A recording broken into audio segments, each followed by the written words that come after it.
I must admit I'm having some issues with a contact lens this morning, which has me seeing everything double. So if I say this sermon twice in the next few minutes, you'll know why. So, Shabbat Shalom, friends. One of my favorite stories as a child was based on a Hasidic folktale. And at least in the version of the book that I had, it was titled Daniel and His Silver Flute. In short form, it went something like this. Long ago, in a small shtetl where the famous rabbi, the Baal Shem Tov, lived Moshe and Rachel.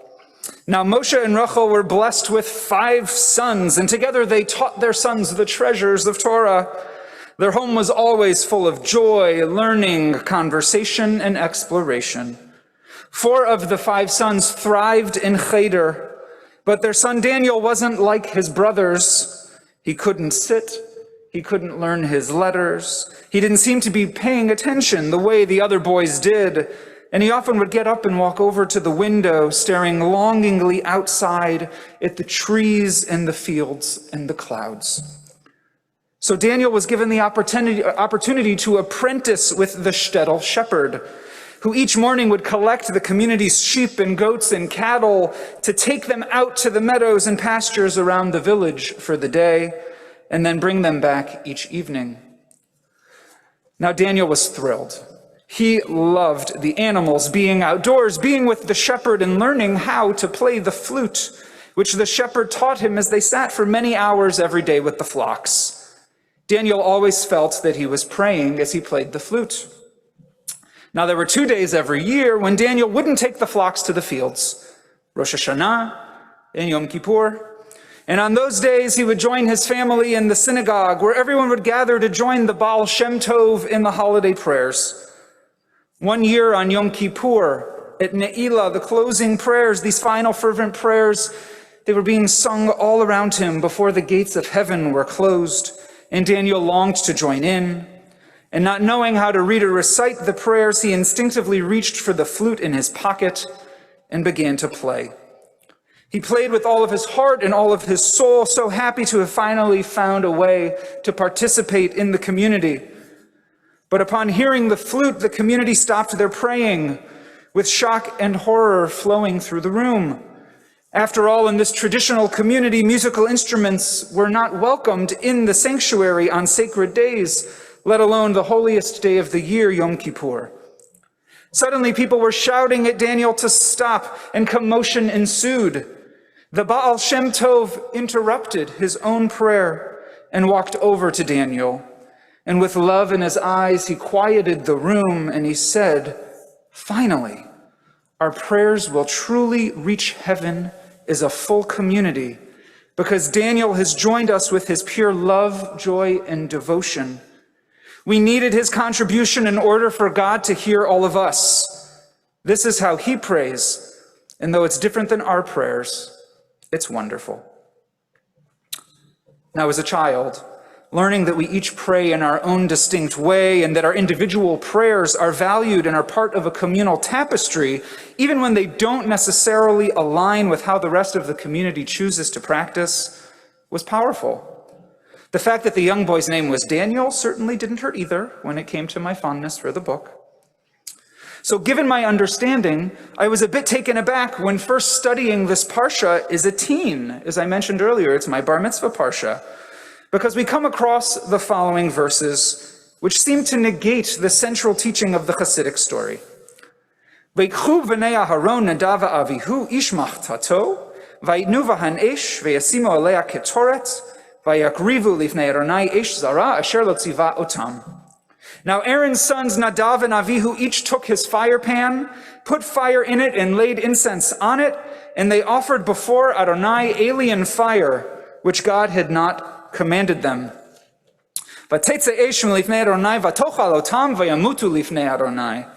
And fire came forth from Adonai and consumed them. Thus they died before Adonai. So Aaron's sons, right as they're beginning their new responsibilities as priests, are struck down for bringing an offering to God that had not been commanded. Now, their way of expressing gratitude to God and striving to worship were divinely rejected, and they paid for it with their lives. It's enough to make anyone think twice before taking a flute out of their pockets. From the rabbinic perspective, though, there's a fundamental difference between the two scenarios. In the case of Daniel's flute, that was his way of praying a prayer that had indeed been commanded. In the case of Nadav and Avihu, their offering was beyond what had been commanded. Their story is a warning and a condemnation of going above and beyond what we're commanded to do. Now, candidly, to me, this seems a bit counterintuitive. For example, when trying to train our children to clean their rooms or eat lots of vegetables, Miriam and I often encourage them to try to go above and beyond the minimum requirements as a mechanism for impressing us and eating more broccoli. But the rabbis are nervous about the communal implications. Here's an example of where we find this in our tradition. We read in the Talmud in Brachot, Tanu Rabbanan, Elu brachot she'adam shoche bahen, be'avot tchila v'sof, be'hoda'at tchila v'sof, ve'im ba lashuach besof kol bracha uvracha, u'tchilat kol bracha uvracha, melamdim oto shelo ishche. The sages taught, these are the blessings in the Amidah prayer in which a person bows. In the first blessing, the blessing of the patriarchs, one bows at the beginning and at the end. Baruch atah Adonai, right? The beginning, and then Magem Avraham Ufoked Sarah, beginning and end. In the blessing of thanksgiving, one bows at the beginning and the end. Modim anachnu lach. Modim's the beginning, right? And then we have Hatov Shimcha Ucha, right? And then we have the blessing at the end where we bow again. And if one seeks to bow at the end of each and every blessing and at the beginning of each and every blessing, they teach them not to bow, so as to not go beyond the ordinance instituted by the sages. So in case it's news, you may know, the Talmud has choreography, and there are instructions when it comes to prayer. So when it comes to the Amidah specifically, we're taught to bow in these four places: at the beginning and end of Avot, and the beginning and the end of Modim. Notice not at Mechayeh HaMetim, even though the Nusach makes it sound like we should. We'll talk about with the Chazan at some point why they did that to us. They tricked us, right? Because it's so tempting. We're like, Mechayeh HaMetim, like it makes you want to bow. Traditionally, we don't bow there. But what's the issue with additional bowing? Why not allow for the average person to bow at the beginning and ending of every blessing in the Amidah? Who does that harm? Tosafot, the medieval commentary on the Talmud, writes that the reason we don't allow it is that we're concerned about arrogance. That some people will attempt to show off their piety by adopting stringent behaviors that are unnecessary.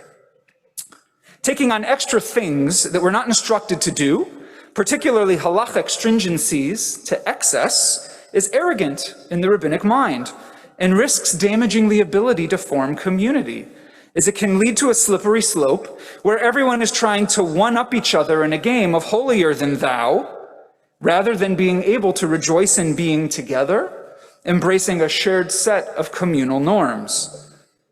Now, Nachmanides suggests that doing so is akin to adding to the Torah, creating mitzvahs where they don't exist. In his opinion, pure arrogance. Not like the rabbis did this all the time or anything. Now, immediately after the Torah teaches us that Nadav and Avihu were struck down, God speaks to Aaron and says, drink no wine or other intoxicants, you or your sons, when you enter the tent of meeting, that you may not die.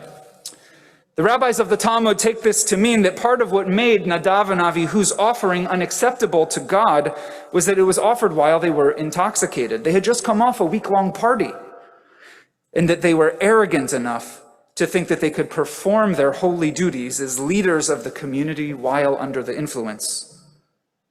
We just finished the holiday of Passover, and in preparation for that holiday, we conduct a literal physical cleaning as well as a spiritual spring cleaning. We strive to eliminate chametz from our lives, the grain products that rise and puff up, and the things with which we puff ourselves up, such as ego and arrogance. So as we reflect on our own lives and prayer practices this morning, I'd like to invite us to consider whether, where, and how arrogance might present in our lives. And to note that the message from our tradition is that if we approach various situations with a pure state of mind and heart like Daniel, our prayers and actions are more likely to be well received and welcomed, with only a mild corrective instruction if we make a mistake. While if we approach life from a place of arrogance like Nadav and Avihu, our prayers and actions are unlikely to be as embraced, and the correctives are bound to be much more severe. As we read in Proverbs, Lifnei shever gaon ve'lifnei chishalon gova ruach. Pride goes before ruin, arrogance before failure. Shabbat Shalom.